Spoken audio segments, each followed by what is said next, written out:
but you think now a lot of people putting their markets, putting their properties on the market, so there will be too many properties and less buyers, so will this go against on a lot of windows? So how would you see this? No, I don't think there's enough properties at the moment. I think that the demand is strong, and look, if you have a look on the statistics and the suburb reports, usually there's a bit of a dip in winter for the sales, and come spring it seems to sort of skyrocket towards the early in the next year. So I think I think it's a good time to sell. Very good. Now there's a little bit of a rumor around about Purple Bricks, new company came in, have a flat rate.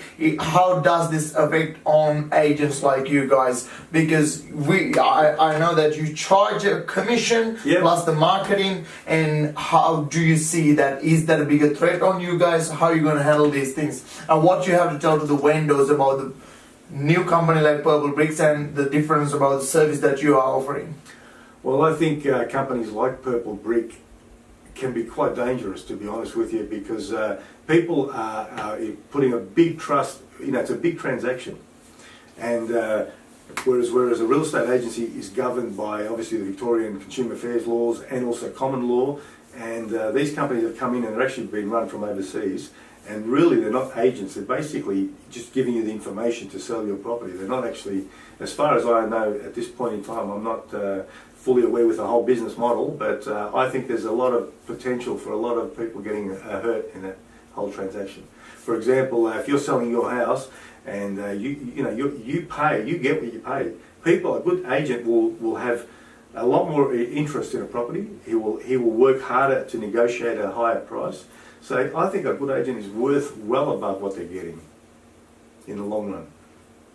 Fantastic. So and obviously the public have to be educated on that, and that has to be highlighted. So.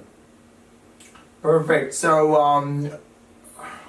at this moment, so you think Purple Brick is not a solution, and it is the cheaper. No. It is not the cheapest solution for people to go. I think it's very dangerous for a lot of people to go that way. I think I know with me it's Sunday afternoon and I've been out with clients, so you've got 24/7 support with your local agent, whereas we're actually facilitating and getting you the best deal, or also the best price on your property. Whereas something like that is.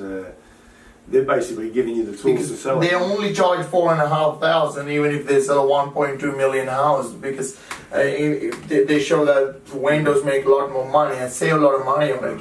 So do you think still?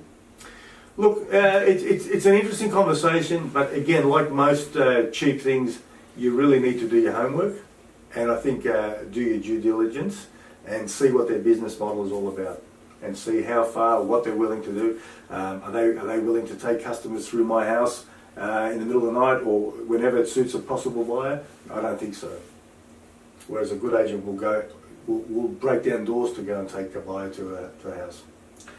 Okay, so now selling a property, number one is a good marketing strategy. That's right. I understand that we all real estate agents with first number one is realestate.com.au.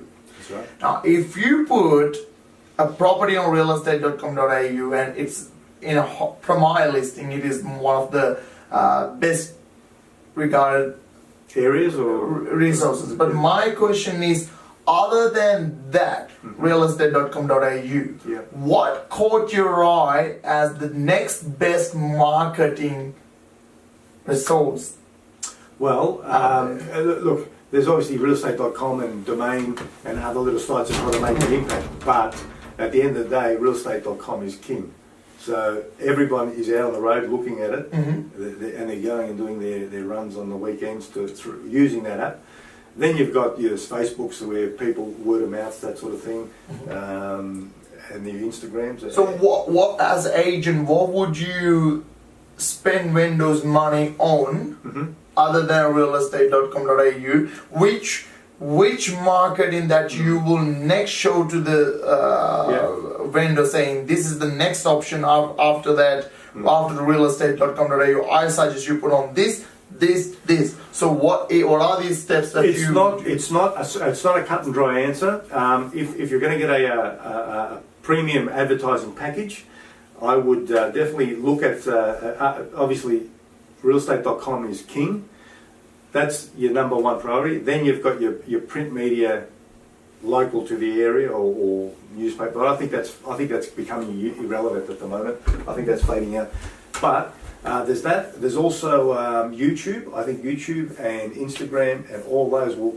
And I know Instagram at the moment are driving a big business push. So I think they're always evolving. So I think you're going to be looking at YouTube and Instagram and Facebook in a big way in the future. So I think it's just at ground level. I think it's a matter of getting your company profile on a YouTube channel where you can actually give beautiful presented videos of the property where people can refer to, not just a few photos, you know. So that's my. So basically, I'd go to realestate.com, YouTube, and a social media package that will be presenting the property live, instant to people all around, you know, who are in the market. That's fantastic way of marketing.